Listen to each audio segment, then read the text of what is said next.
del marco habitual con el que tratamos las cuestiones historiográficas exactamente, y que nos va a ofrecer una perspectiva diferente, que espero que sea igualmente enriquecedora para vosotros, como estoy seguro que lo va a ser para mí.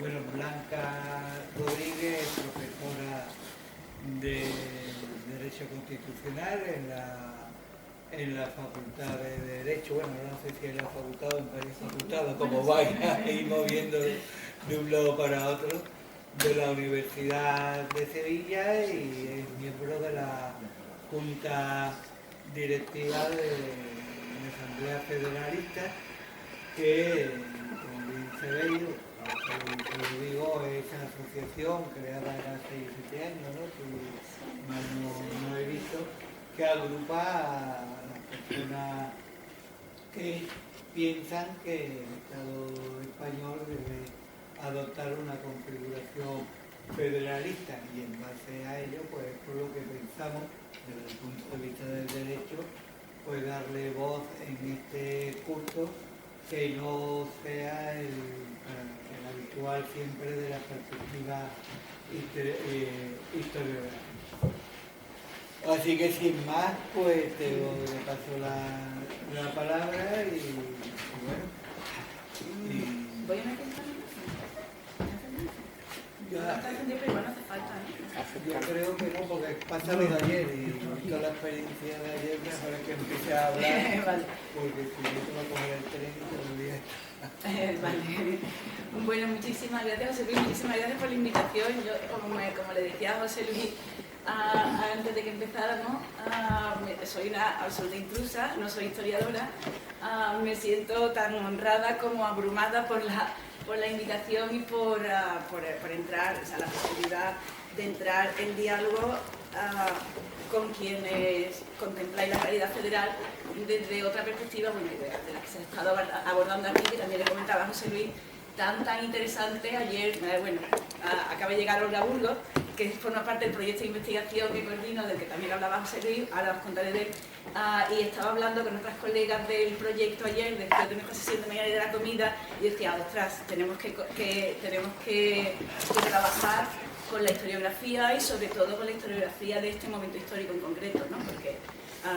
Porque el tema cantonal y el tema federal es, como veréis ahora, intentaré por lo menos exponer y convenceros, es tremendamente relevante en términos democráticos, en términos de autonomía, que es el tema que yo trabajo. Bueno, efectivamente yo soy profesora de Derecho Constitucional y vicepresidenta federalista de Andalucía. Y en este trabajo que os voy a presentar se conjugan dos líneas de investigación. Una, la que trata la cuestión democrática de participación política, que fue objeto de un proyecto de investigación del que fui también coordinadora hasta hace 4 años que se terminó.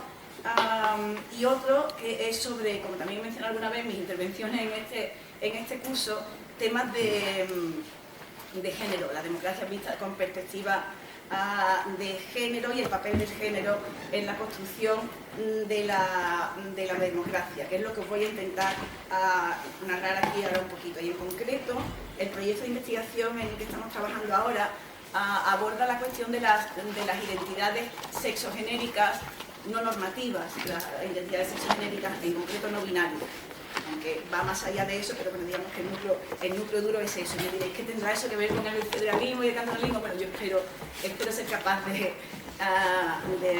razonarlo. Y voy a empezar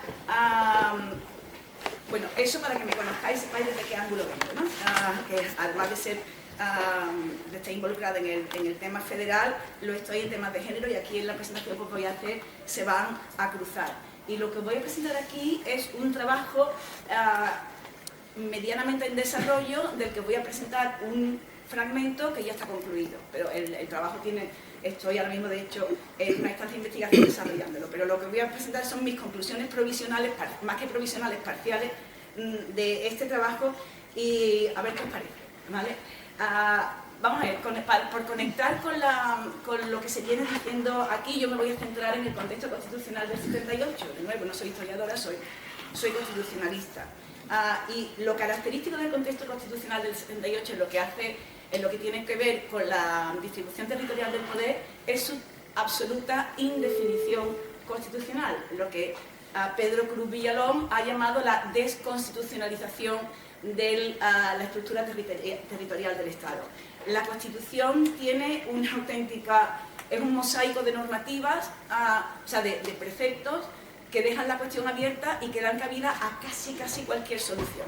Es decir, podíamos haber sido un Estado centralizado con un par o sea, centralizado sin más, o centralizado con un par de entidades territoriales con algún nivel de autonomía tipo modelo italiano. Podíamos haber sido un Estado de mera descentralización administrativa, un Estado de plena descentralización política en clave federal, o eso que Alberto López Basaguren llama el Estado autonómico. El Estado autonómico no se sabe muy bien qué es una... Ups. Eso no soy yo. Hay un micrófono que está abierto, que está conectado.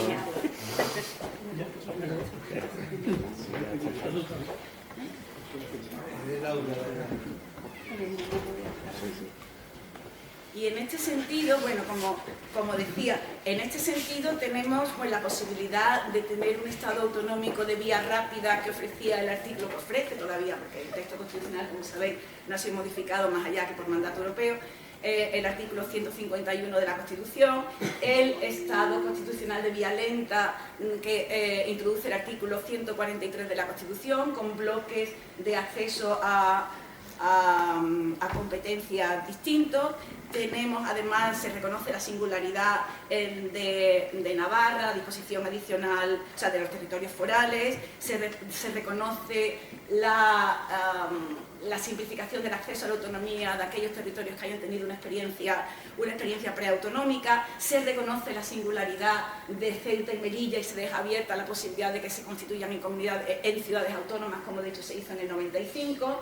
Incluso se deja ahí abierta la posibilidad de a ver si Gibraltar cae la breva y lo integramos en nuestro mapa estatal y por ende le damos un estatuto especial en el artículo 144. Se introduce también la posibilidad de que el gobierno, como no se sabía, o mejor el Parlamento Central, no se sabía qué es lo que iba a pasar, que el Parlamento Central contribuyese a terminar de perfilar el Estado autonómico en el artículo 144, que tiene 3 apartados y todos se han utilizado.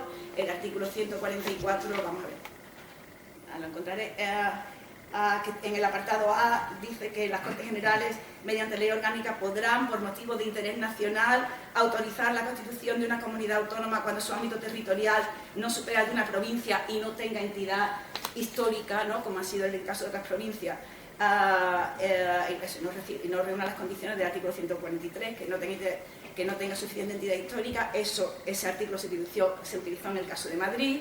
Ha autorizado a acordar en su caso un estatuto de autonomía para territorios que no estén integrados en la organización provincial. Se utilizó con Ceuta y Melilla en el año 95 y ya digo, eso de alguna manera permitía, en su caso, habría permitido la integración de Gibraltar. A sustituir la iniciativa de las corporaciones locales a que se refiere el apartado 2 del artículo 143, es decir, cuando quedan, que lo comentabais ayer, ¿no? Se comentaba ayer de qué pasaba si había territorios que se quedaban en blanco, que no querían integrar, que no se integraban en clave cantonalista, en clave cantonal en todo el organigrama estatal. Bueno, pues eso se prevé en la Constitución del 78 y se utilizó en el caso de Segovia para introducirlo en la Comunidad Autónoma de Castilla y León, y fue lo que se utilizó con Almería, ¿no? Cuando el referéndum en Almería, pues por poco, pero no se gana. En Jaén parecía que se iba a tener que utilizar también, pero al final, bueno, pues hubo una rectificación en el recuento y no fue necesario.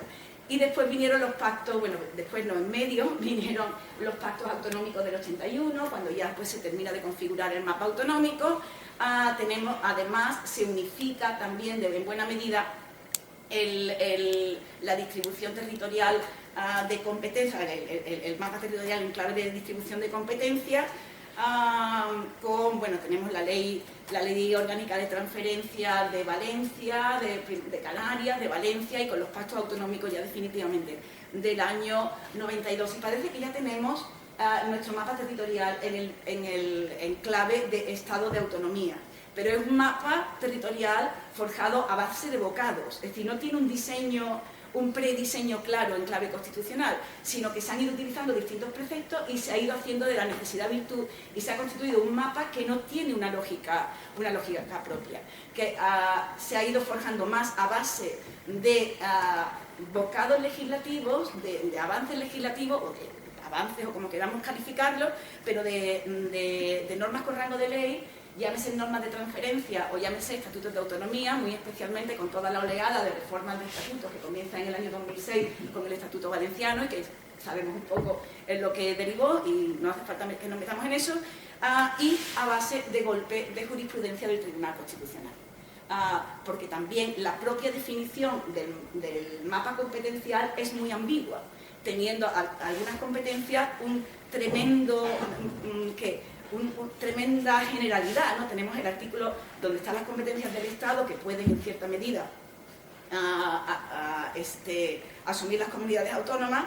Tenemos, por ejemplo, fundamentalmente la noción de condiciones básicas, legislación básica, y eso en función del perfil del Tribunal Constitucional pues va a tener más contenido o menos contenido.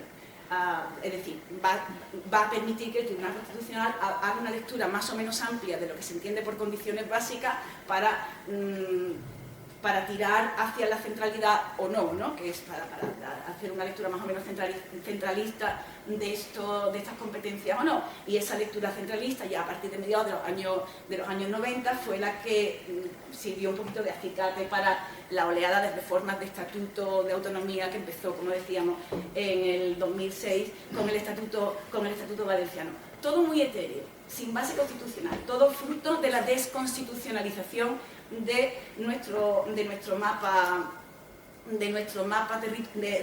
territorial. Y a mí lo que me parece interesante, o preocupante más que interesante, lo que es singular sin duda del caso español, no es que el mapa territorial esté desconstitucionalizado, que ya es muy singular, ¿no? Lo habitual es que sea la Constitución la que dibuje el mapa territorial. En nuestro caso no es ya eso como que nos hayamos instalado en esa desconstitucionalización, que no haya un mínimo interés más allá de asociaciones como Federalistas de Andalucía y por una España federal, que es nuestra asociación paraguas, hay asociaciones autonómicas en prácticamente ya poco a poco todo el territorio del Estado con algunas excepciones. Más allá de quienes defendemos la idea federal con independencia del contenido concreto, porque el federalismo es muy idiosincrático y es muy flexible, le cabe prácticamente todo, pero más allá del contenido concreto, al menos abrir el debate, es decir, que realmente nos constituyamos como un Estado abiertamente federal. Parece que estamos bastante instalados en esa desconstitucionalización, que nos va bien porque nos evita un debate que es muy doloroso por las razones que llevamos escuchando desde ayer, ¿no? Porque nos reabre todo un episodio de la historia con el que no nos hemos reconciliado, con el que no tenemos una relación, digamos, saludable, sino que todavía está lleno de tabúes, está lleno de prejuicios y está lleno, pues, en buena medida, de heridas y de mitificaciones negativas, ¿no? Es un poco el mito de lo federal como fuente de conflicto, el mito de lo federal como lucha fratricida que trae causa de la Primera República y de la experiencia federal de la Primera República. Francisco Camaño habla de que en España sufrimos de federalismo inconsciente. Somos un Estado federal, pero no nos podemos llamar federales porque entonces parece que estamos apelando a todos los posibles demonios. Y ahí, bueno, y si a eso le unimos nuestra reticencia tremenda a emprender cualquier tipo de reforma constitucional, porque parece que ahí forma también parte de la mitología patria, en el sentido más negativo posible de la palabra. No nos fiamos de nuestra madurez democrática. Como no nos fiamos de ella, no nos atrevemos a abrir ningún tipo de melón constitucional, porque se nos van a colar los demonios, ¿no? Como decía ayer Virgencita y Repita, que me quede como estoy, ¿no? Decía ayer Carlos Arenas. Pues vamos a quedarnos como estamos, porque lo que nos viene siempre puede ser peor, porque no nos fiamos en absoluto de nuestra madurez democrática, de nuestra capacidad para asentarnos en una cultura democrática. Parece que la tenemos después de más de 40 años, todavía vivimos de ella de prestado, no nos fiamos de ella. Entonces, si eso además afecta a un tema estructural de nuestra construcción del Estado, es decir, no tiene que ver con eliminar la palabra discapacidad de la Constitución, no tiene que ver con cambiar el estatuto de un determinado derecho para convertirlo en derecho de máxima protección, no, sí tiene que ver con dos cuestiones fundamentales en nuestra estructura como Estado, que son una la estructura territorial y otra la jefatura del Estado. Si toca esos dos pilares tan delicados, ahí, por favor, no hablemos del tema, porque lo que nos viene siempre puede ser peor que lo que tenemos. No nos fiamos en absoluto de lo que tenemos, o sea, de nuestra capacidad de reformar lo que tenemos, más bien. Pero si somos un Estado, si sufrimos de federalismo inconsciente, si somos un Estado autonómico, como se ha llamado, prefederal o protofederal o federalizante, o estamos en la estela del federalismo, ¿qué más da? Podríamos decir. ¿Qué más da? Como nos llamemos, da igual llamarlo autonómico que llamarlo federal, y sin embargo no da igual. No ya por el nombre, sino por el contenido. Porque el Estado federal, en contra de toda la mitología que lo demoniza en este país, bueno, también se viene diciendo desde ayer, se articula con base en pactos sinalagmáticos o en pactos de algún tipo, sea de arriba abajo, sea de abajo arriba. La base del federalismo son pactos que bien pueden traer causas de historia feudal y venir de arriba abajo, es decir, porque el feudalismo también se basaba en pactos, pero pactos en todo caso. Mientras que el Estado autonómico no se basa en pactos sinalagmáticos, sino en dos tendencias contrapuestas. Una tendencia confederalizante, digamos casi bilateral, confederalizante en el sentido de relación bilateral entre un determinado territorio y el Estado central, y otra recentralizadora. Es la lucha las dos tendencias que tenemos en el Estado autonómico prácticamente desde el principio, con los pactos autonómicos del 81 y del 92, tirando de la idea homogeneizante y de alguna forma simetrizadora del Estado. Pero más allá de eso tenemos dos pulsiones. Una pulsión que quiere homogeneizar el Estado y hacer posible centralizarlo, y otra pulsión que quiere hacer valer los hechos diferenciales, las singularidades de determinados territorios, que más que tener que ver con pactos federales, tiene que ver con lógicas bilaterales. Los pactos federales no son necesariamente bilaterales, involucran a todo el territorio en malla, ¿no? De alguna forma en red. Y sin embargo, esa lógica bilateral prevalece sobre toda lógica de solidaridad, de lealtad territorial, etcétera, que es un poco la que impregna el espíritu federal. Es la lógica que Javier Pradera llamó en un mítico artículo en El País de la liebre y la tortuga, ¿no? Es decir, si ciertas comunidades autónomas, estamos pensando en Cataluña, da un salto adelante para singularizarse, porque la lógica pactista no ha sido una lógica es una lógica que recela de las singularidades territoriales. Pues si necesita singularizarse de algún modo y da un paso adelante, ahí vamos todas las comunidades autónomas restantes, con Andalucía a la cabeza, en plan tortuga, acercándonos a ese salto que acaba de dar esa comunidad autónoma, fundamentalmente, digamos, de forma, aunque pueda haber otra, en concreto el País Vasco, pero tiene otra lógica distinta, fundamentalmente esa lógica la protagoniza en Cataluña y Andalucía. Y salir de esa lógica,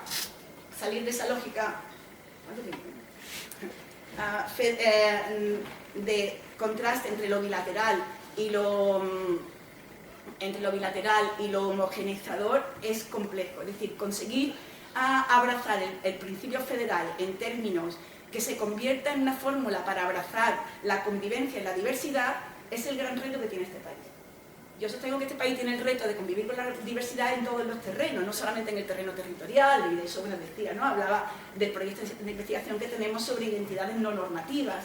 Es decir, abrazar la diversidad en términos que vayan más allá de la redistribución socioeconómica, para reconocer identidades que son diversas, pero con las que convivimos, porque en eso consiste la democracia, en convivir con diversidades, es un reto que este país todavía no tiene, no ya superado en términos prácticos, que obviamente no, pero ni siquiera bien interiorizado como una cuestión a superar, es decir, ni siquiera lo tiene, entiendo yo, conceptualizado.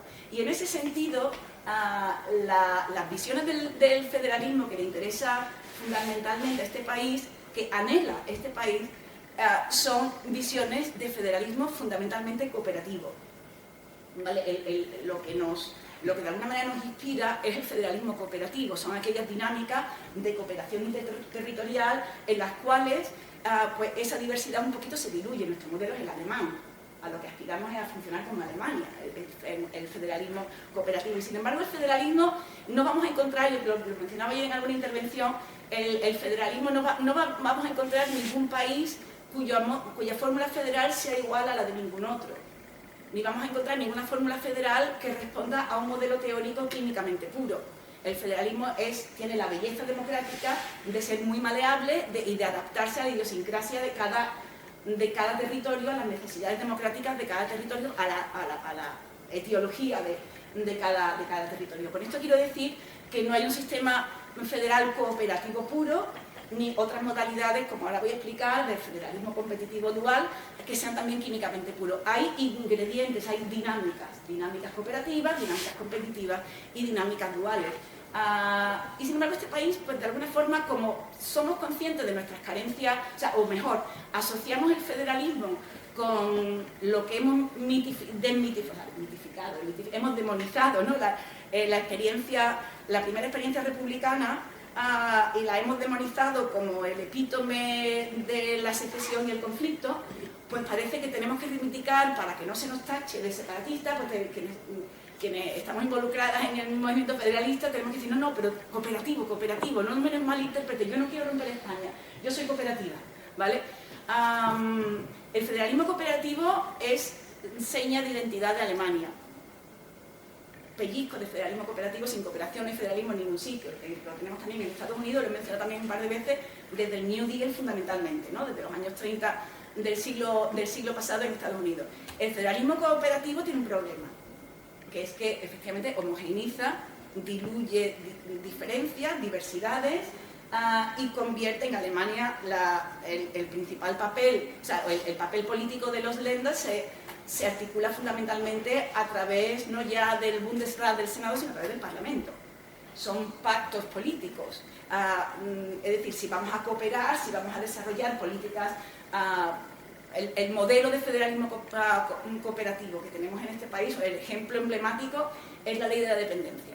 La ley de dependencia que no es un reparto estricto de competencias, sino una cooperación entre el Estado central y las comunidades autónomas, de manera que y las entidades locales, de manera que cada una contribuya a algo en términos de gestión y en términos económicos. Es la cooperación, y eso implica una integración tal que está bien en ciertos sectores, pero si se convierte en el único modelo, nos encontramos con una desaparición de muchas singularidades territoriales y nos encontramos con una pérdida de peso específico de la voluntad democrática de la ciudadanía. ¿Por qué? Porque son pactos, los pactos a los que se llegó en la aprobación de la ley de dependencia, digo, por poner el ejemplo emblemático, que fraguan los partidos políticos.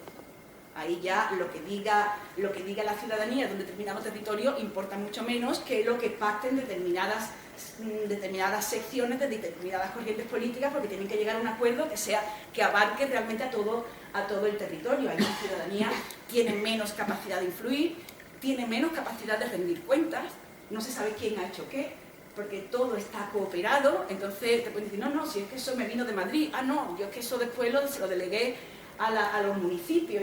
Es decir, hay una relación menos directa entre la ciudadanía y sus representantes. De nuevo, no estoy ni mucho menos demonizando, solo faltaría el federalismo cooperativo. Estoy diciendo que nos libremos también de idealizarlo. El federalismo cooperativo tiene su sitio, pero corre el peligro de diluir un poco, de ensalzar la democracia de partidos, de diluir la intervención ciudadana, de diluir la relación, no solamente en la adopción de decisiones, sino en la rendición de cuentas de las decisiones que se han tomado, y de reafirmar el modelo de la ciudadanía como una ciudadanía fundamentalmente clientelar, ¿no? Muy en clave de la lógica liberal. Tanto es así que en Alemania se están produciendo movimientos de introducción de elementos de federalismo competitivo, ¿vale? Competitivo, del que voy a hablar ahora. Antes de hablar del federalismo competitivo, hay como dos imágenes, dos espejismos a los que les gusta mirar a España, diciendo, ojalá fuéramos un Estado de verdad federal, porque así tendríamos más cooperación, ese es uno. Otro, necesitaríamos una definición más clara de las competencias del Estado y de las comunidades autónomas, y eso es cierto. Ahora bien, ese es el federalismo dual, ¿no? Listas muy claras, fundamentalmente listas más o menos taxativas de competencias que tiene el Estado central y el resto para las entidades periféricas, ¿vale? Con cláusulas de supletoriedad, en fin. Es decir, con cierta flexibilidad, pero mínima, ¿no? Mucho mejor definido que ahora. Que seamos conscientes que ese tejido en el que nos vingamos del federalismo dual es muy combativo, ¿vale? Porque tanto el Estado central como las entidades territoriales van a estar leyendo la letra pequeña de a quién le corresponde tal competencia en tal materia. Entonces, el conflicto interpretativo, que es en lo que consiste el derecho es todo zona gris o casi, va a estar siempre encima de la mesa. Y es el federalismo que se ha tenido en Estados Unidos fundamentalmente hasta el New Deal, ¿no? Ese es el otro modelo que también hay que desmitificar, es decir, desmitificamos el federalismo cooperativo, necesitamos pellizcos de federalismo cooperativo, claro que sí. Ostras, y desde la pandemia lo estamos teniendo más, y desde el gobierno de Zapatero, estamos, ¿no?, conferencias de presidentes, conferencias sectoriales, hay elementos de federalismo cooperativo que se están desarrollando, pero en su sitio. Es decir, no dejemos que se nos coma el federalismo cooperativo, porque eso viene en detrimento de la participación ciudadana, viene en detrimento de la rendición de cuentas, viene en detrimento de elementos que son importantes para la democracia, algunos de los cuales haré referencia ahora también. Y nos queda, y vamos también a desmitificar el federalismo dual. Necesitamos una mejor definición de nuestro listado de competencias, claro que sí. Hay demasiadas competencias sobre las bases, y qué es la base y qué es legislación básica. Bueno, eso, como decía, va a depender mucho del perfil del Tribunal Constitucional y está generando mucho malestar. Somos un Estado territorialmente tremendamente conflictivo. No hay un Estado, bueno, no sé si no hay un Estado, no lo sé, no lo he estudiado a ese nivel de profundidad, pero en los estados en los que nos gusta mirarnos como referencia no tienen el nivel de conflictividad territorial que tiene España, porque hay demasiada zona gris abierta a interpretación política. Con lo cual, una mejor definición del dualismo federal, sin duda, pero no idealicemos la dualidad, el dualismo tampoco, porque el dualismo no evita el conflicto, sino que de alguna forma se nutre del conflicto, cuenta con él y no lo demoniza. Lo vive como una cuestión democráticamente saludable, que podamos tener divergencia de opiniones, como se ha hecho, digamos, en la primera parte de la historia de los Estados Unidos. Y tenemos el último modelo, que es en el que me voy a centrar a partir de ahora, que es el federalismo competitivo. El federalismo competitivo, si el federalismo está demonizado en este país, el competitivo ya no os cuento. El federalismo competitivo es como la madre de todo, o el padre de todos nuestros males territoriales, ¿no? Y bueno, yo recuerdo la primera vez que hablé de estas cuestiones hace casi un año, fue en septiembre del año pasado, cuando esto era un trabajo mucho más en desarrollo, o sea, todavía en un estado más primigenio de como lo está ahora. Era como el federalismo competitivo, acababa de salir todo este tema, se ha mencionado hoy un poquito, ¿no? El federalismo competitivo como una estrategia de carrera a la baja de algunas comunidades autónomas, pues aquí vais a pagar menos impuestos y aquí vais a tener más ventas.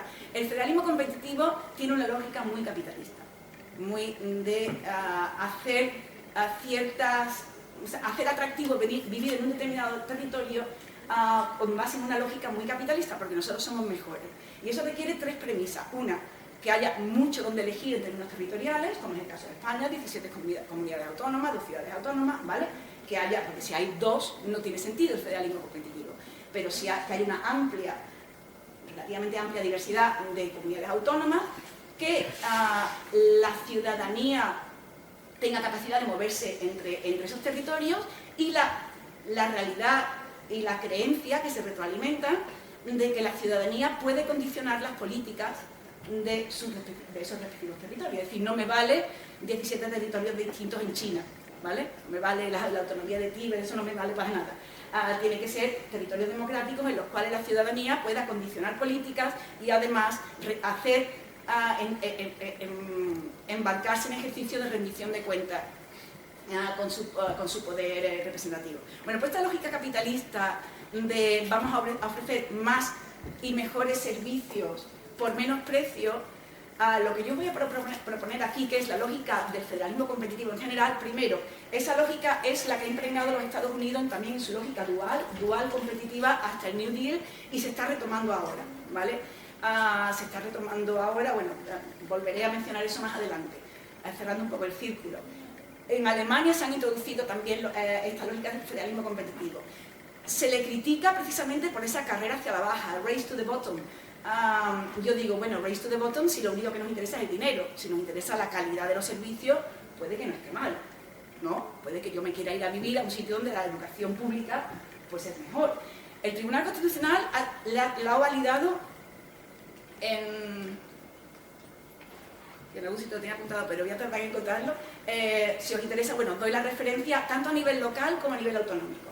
Ha dicho, no es contrario a la Constitución que que municipios limítrofes tengan, pues qué sé yo, impuestos de basuras distintos. Y si yo me voy a vivir pues a Carmona, en lugar de a Mairena del Alcor, porque el impuesto de la basura es más bajo, pues es perfectamente legítimo, ¿vale? Eso a nivel local, al igual que a nivel autonómico. No todo el territorio tiene que tener las mismas condiciones de vida en aquello que depende de la unidad territorial correspondiente, sea el territorio o sea la comunidad autónoma. Con lo cual, esa idea de competitividad ya la tenemos. Yo lo que os propongo aquí es que abracemos el federalismo como, en su dimensión competitiva, nunca al 100%, porque no funcionaría, pero igual que no va a funcionar un federalismo puramente cooperativo, porque es que se diluye todo. Digo, el papel de la ciudadanía de a pie se nos diluye en los partidos políticos y se nos diluye en la asunción de responsabilidades, etc. Como no funciona lo uno, no funciona lo otro, sabiendo que es poniéndola en su sitio, que abracemos la dimensión competitiva del federalismo y que abracemos la dimensión competitiva del federalismo teniendo en cuenta dos cuestiones. Una que, lejos de ser nociva, es democrática. ¿Por qué? Porque sí me permite rendir cuentas, porque sí me permite participar en la toma de decisiones, porque sí me permite decir, oye, mira, que yo vivo en Carmona en lugar del Viso, porque en el Viso tienen impuestos más altos, pues a lo mejor el Viso se replantea o hacer un uso distinto. Ya digo, no todo tiene que ser una cuestión de reducción de coste y reducción de calidad, puede ser al revés, puede ser atraer a la ciudadanía con base en la noción de que los servicios públicos funcionan mejor. En esa idea de democracia que no tiene que diluirse en la lógica capitalista liberal, sino tener su propia entidad, ¿no? En esa lógica democrática. Uno. Dos, con base en la idea de que ya está funcionando y no lo estamos percibiendo. De que ya tenemos dinámicas muy saludables de federalismo competitivo que se nos están pasando por debajo del radar, ¿vale? Y esa dinámica de federalismo competitivo que se nos pasan por debajo del radar enlaza con esa otra parte de mi actividad académica, de la que os hablaba antes, con los estudios de género y en concreto con los estudios de las identidades no normativas. Yo voy a proponer dos ejemplos en España y un ejemplo que nos supera, o ejemplos que nos superan, que se sitúan en el ámbito europeo, que es la parte que es trabajo en desarrollo y que tengo menos desarrollada, pero voy a dar algunas pinceladas que yo creo de las que Olga sabe mucho más que yo y que yo creo que van a ser ilustrativas, ¿vale? A nivel estatal, primero vamos a centrarnos en una idea. Hemos hablado, o sea, en este día y medio ha salido en diversas ocasiones la conexión entre el cantonalismo y el anarquismo y la reivindicación bueno, Guadalupe nos ha hablado del género, etcétera. Yo como punto de partida, voy a lanzaros la premisa, la idea sin la cual esta construcción no funciona, de que la ciudadanía no solamente se dirime en lo público, sino también se dirime como parte complementaria en lo doméstico y en lo íntimo, ¿vale? Utilizando, bueno, entre los grandes teóricos de la teoría democrática, quien mejor tiene eso teorizado, me parece, es Habermas, que convierte la autonomía pública en indisoluble de la autonomía privada, no como idénticas y no como intercambiables, sino sí como elementos en retroalimentación recíproca. Es decir, no podemos hacer valer nuestra autonomía en lo público si no gozamos de autonomía en lo privado. Hablando de lo privado doméstico, me refiero. Lo público no solamente abarca lo político, sino lo laboral, o sea, todo el terreno público, lo que la modernidad definió como público, no lo vamos a poder disfrutar, ejercer nuestra autonomía, nuestra capacidad autonormativa, si no la ejercemos en lo doméstico. Y eso, bueno, hace ya tiempo que lo defiendo y he propuesto líneas de deconstrucción de la ciudad doméstica en clave de autonomía, y ahora me gustaría ir un paso más allá. No podemos disfrutar de la autonomía ni en lo público ni en lo doméstico, que insisto, se imbrica, si no tenemos autonomía en lo íntimo, en la ciudadanía íntima, lo que el sociólogo británico Ken Plummer llama ciudadanía íntima. Es la capacidad de regir tu propia vida según tus propios parámetros. Y ahí el género juega un papel fundamental. ¿Por qué? Pues porque por razones que no me da tiempo a explicar y que darían lugar a toda una conferencia en sí mismo, la ciudadanía moderna se define con base en roles de género.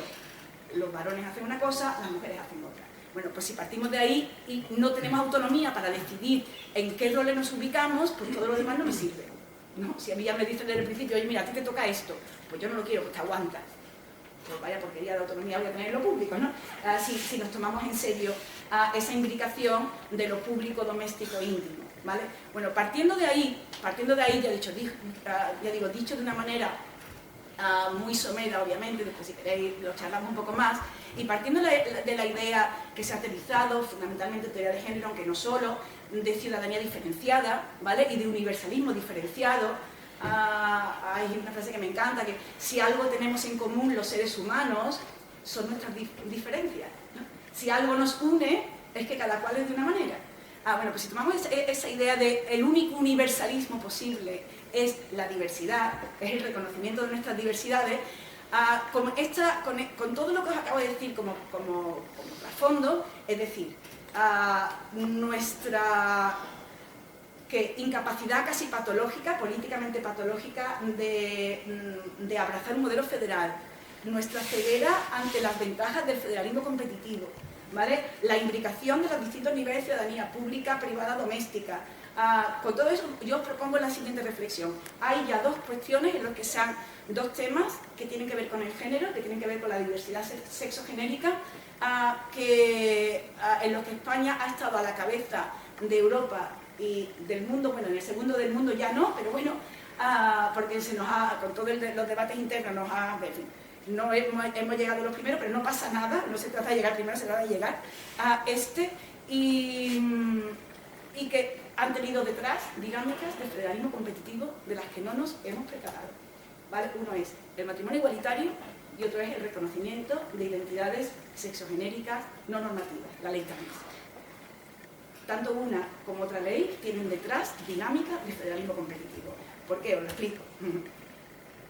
No sé si lo intuís, pero yo lo cuento si no. La ley del matrimonio igualitario, 2005. La ley del matrimonio igualitario no surge así, bueno, fuimos el tercer país europeo, ¿vale? Después de Bélgica y de los Países Bajos. 2005, estamos hablando muy pronto. Ahora hay toda una serie, hay enlaces en los que se ven esos datos actualizados y cada vez son más. O sea, la tendencia al reconocimiento del matrimonio igualitario ya no está contestada como si lo estuvo cuando este país adoptó esa ley, que estuvo sumida en polémica, que fue recurrida ante el Tribunal Constitucional, etc. Bueno, pues esa ley vino precedida por dos movimientos. Uno, el Tribunal Constitucional, a nivel jurisprudencial, reconocía derechos equiparables a los del matrimonio a parejas de hecho. No necesariamente, de hecho, hubo un recurso, que yo sepa, no sé si a lo mejor hubo muchos que se rechazaron, que no se admitieron a trámite, hubo uno que de hecho no se admitió a trámite, pero no se admitió a trámite por auto y sí tengo constancia de él. Pero fundamentalmente no eran parejas del mismo sexo, eran parejas de sexo distinto. En este país las parejas de hecho no tienen un perfil socioeconómico, digamos, marginal, sino que tienen un perfil socioeconómico medio alto, son personas con unos niveles de ingresos medio alto, con conciencia, digamos, social y de género, que no quieren entrar en la lógica institucional del matrimonio. Es una dinámica distinta de la que puede existir, por ejemplo, en Estados Unidos, ¿no? Bueno, pues hubo un número importante de recursos desde finales de los 80 a principios de los 90 y en algún momento el Tribunal Constitucional, en lo que pudo, porque no puede inventarse una legislación nueva, los equiparó, ¿vale?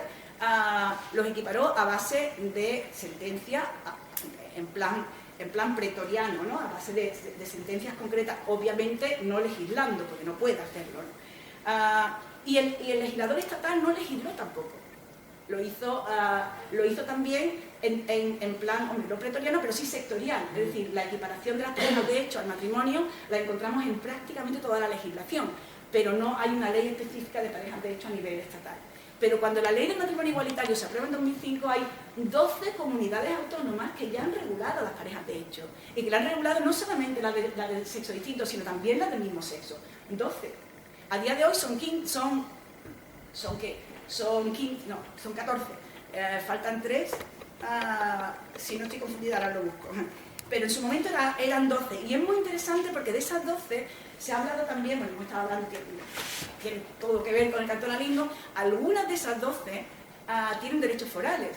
Cataluña, Asturias, Navarra, País Vasco, Galicia, Valencia. Valencia no los utilizó esos derechos forales, pero tenerlos los tenía, pero no los utilizó.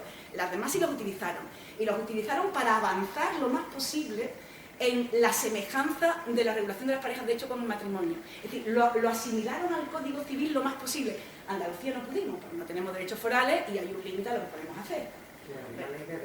Sí, hay una ley, pero y te permite que si tu pareja de hecho es funcionaria y la trasladan, tú te trasladas con ella, pero no puede darte derechos de adopción, por ejemplo, ¿vale? No puede darte derechos de herencia. Eso, porque no se puede meter en materia, porque el artículo 149.1.8 de la Constitución reserva el derecho civil al Estado, más allá de los derechos forales que tengan algunos territorios. Y allí donde llega el derecho foral, el Tribunal Constitucional ha sido amplio, el derecho de Vizcaya y de Álava, que están los dos obviamente en el País Vasco, pues el Tribunal Constitucional dijo, mira, ¿sabes qué? No me liéis, todo el País Vasco se puede beneficiar de ello porque si no esto es un lío, ¿vale? Pero más allá de eso, estamos hablando de cosas muy... Bueno, pues donde se ha podido, se metió hasta el punto de que se reguló la adopción, ¿vale? Se reguló la adopción en un momento en el que todavía ni se soñaba, no se soñaba, pero no teníamos ley de matrimonio igualitario, que fue llevada al Tribunal Constitucional por el nombre y por la adopción conjunta. Bueno, pues tenemos las leyes cuáles son, de Navarra creo, y del País Vasco, se suponía que yo tenía que ir leyendo lo que tengo aquí, pero no lo he hecho.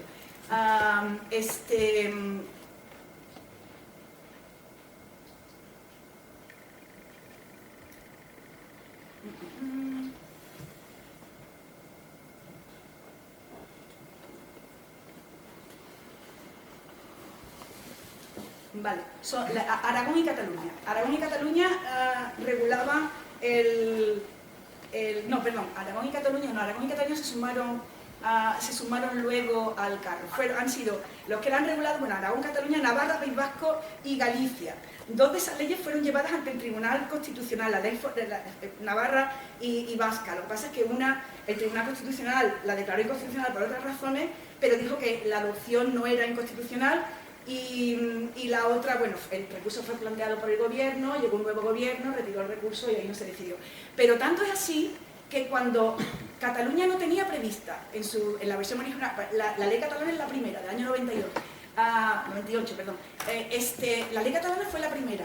Cuando Cataluña regula la adopción solo para las parejas de sexo distinto. De pronto empiezan a surgir Navarra y País Vasco y Aragón y dice Cataluña, ostras, yo también, y la modifica.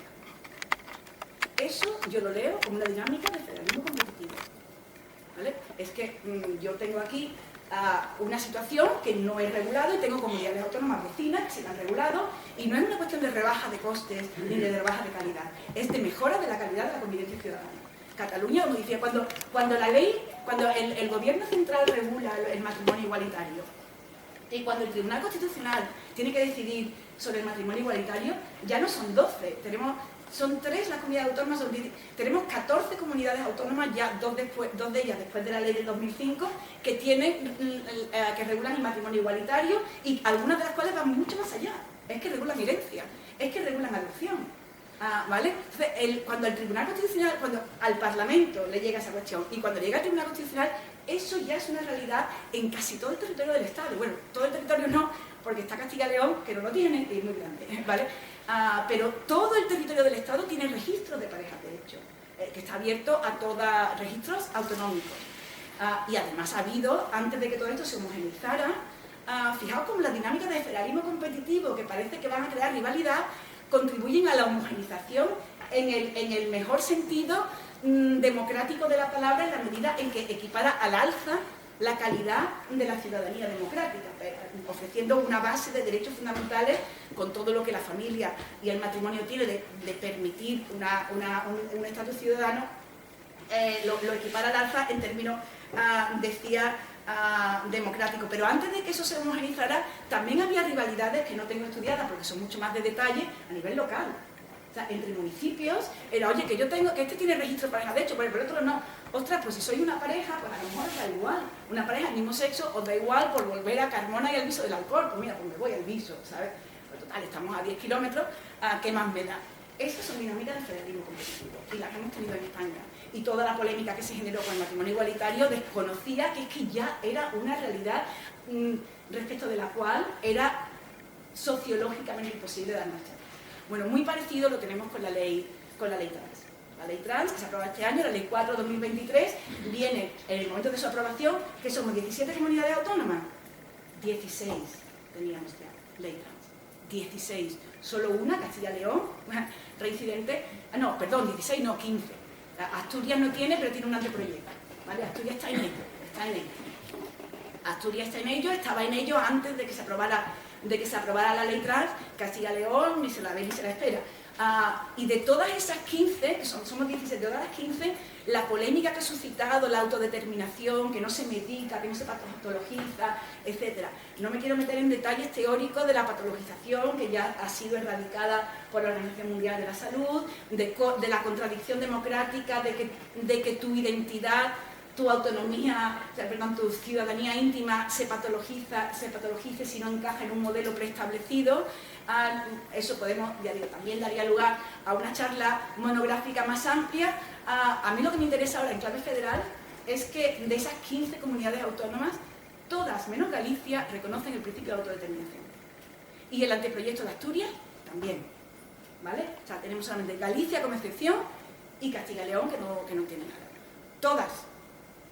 Bueno, todas son 15, es decir, incluso con la amplitud de Castilla y León, en términos territoriales, que no necesariamente demográficos, es abrumadora la mayoría. También ha venido precedida por una sentencia del Tribunal Constitucional, que también ha puesto su grano de arena, la sentencia del año 2019, que reconoce la autodeterminación sexogenérica como un derecho fundamental, igual que hizo en la década de los 90 el Tribunal Constitucional con las parejas de hecho, pero esos son, digamos, avances pretorianos, a golpe de sentencia del Tribunal Constitucional, no avance normativo. El federalismo competitivo lo hemos vivido en clave de ciudadanía íntima, tanto en el matrimonio igualitario como en la identidad sexogenérica.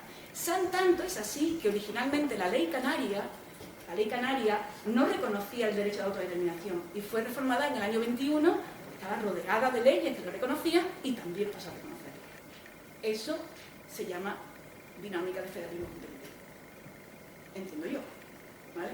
De competición en el mejor sentido de la palabra y no podemos desconocerlo. Con lo cual, tenemos dinámicas parecidas en Europa, parecidas pero distintas, porque estamos hablando de un federalismo competitivo que actúa por inspiración y por captación, o sea, por captación de población. Que si no se me van a otra población, es que no puede ser, y no puede ser tampoco que yo sea menos democrática, una comunidad menos democrática que la comunidad vecina.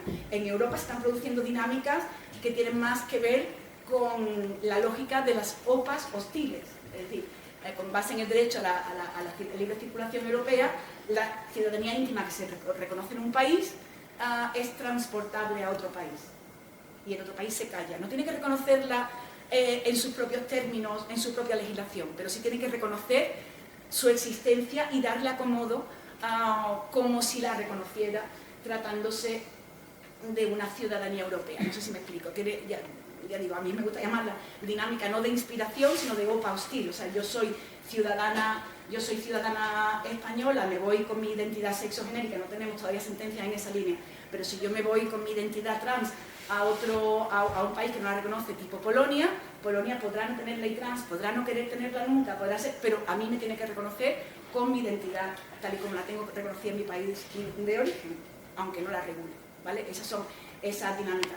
En España tenemos un problemilla todavía, que es el de las identidades no binarias, que no está reconocida en la ley, y yo sostengo que hoy no, pero mañana, pasado mañana, como muy tarde, la vamos a tener introducida por esa lógica de federalismo competitivo, modelo OPA hostil, que está teniendo lugar en Europa, ¿vale? Y en Andalucía en un caso que ha llevado y ha ganado mi compañera Olga Burgos, ha ganado un caso en ese sentido, es decir, el reconocimiento de una identidad no binaria que está reconocida en Alemania.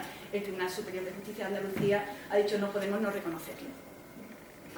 Esas son dinámicas de federalismo competitivo muy singulares, yo no la conozco en ningún otro sitio, son dinámicas, en general suelen ser esas dinámicas de inspiración y de competición por población y por tener el sistema más acogedor posible, digamos, que más atractivo a la ciudadanía entendida como cliente, pero yo creo que nos podemos y tenemos que despojar de los prejuicios capitalistas que eso pueda tener aparejado, porque va mucho más allá, es mucho más profunda la dinámica.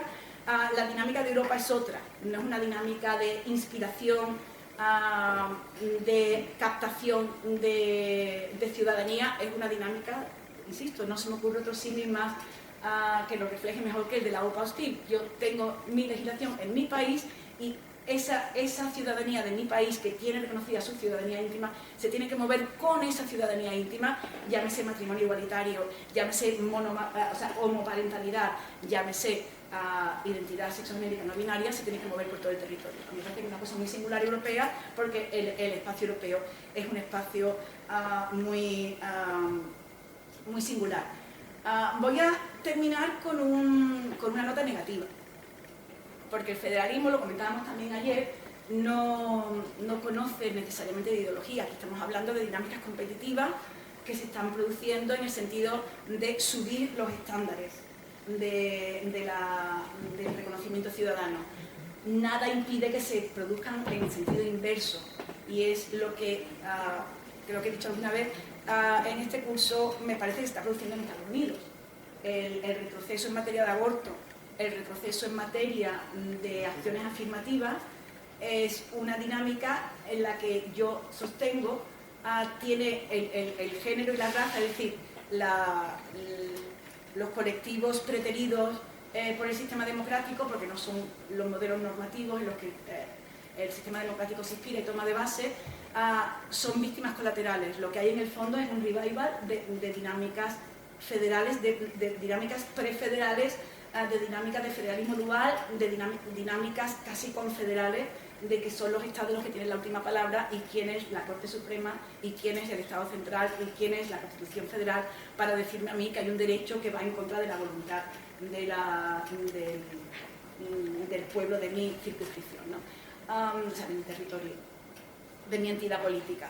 A ver qué pasa y a ver qué desarrollo se produce. Yo creo que estamos en un momento, en un punto de inflexión de cambio de dinámica de la Corte Suprema de los Estados Unidos en ese sentido, a ver qué reacción hay en todos estos territorios un poquito a medio plazo, no lo sé. Ese podría ser un punto negativo. En Europa no soy consciente de que se esté viviendo. Yo creo que en Europa, de momento, a lo mejor acompañado o favorecido por el nivel de inconsciencia con el que vivió nuestro federalismo, por volver a citar a Fran Camaño, esas dinámicas están ahí, y lo único que han hecho es avanzar, o sea, ayudarnos a avanzar en el reconocimiento democrático. Y ya ahora sí que termino seguro, las leyes autonómicas de trans o de identidades no normativas LGTBI, las últimas están empezando a reconocer incluso como identidad administrativa las identidades no binarias. Son pocas las que las reconocen, son 3 creo recordar, pero una de las últimas, La Rioja, o sea, son las últimas, la Canaria también, La Rioja, ahora mismo ya no estoy segura, pero Canarias seguro, la reconocen. Puede ser que sin necesidad de que nos venga impuesta en clave open scale desde Europa, en clave de federalismo competitivo de corte inspirador, la acabemos asumiendo también a nivel interno, lo cual sería un poquito más honroso, ¿no? que una vez más no tuviera que venir algo por imposición europea. Bueno, con estas ideas os dejo, y para que comentemos lo que queráis. Espero que haya servido, aunque me haya desplazado de la línea en la que se viene desarrollando este curso, que haya servido de un modo u otro de complemento. Gracias.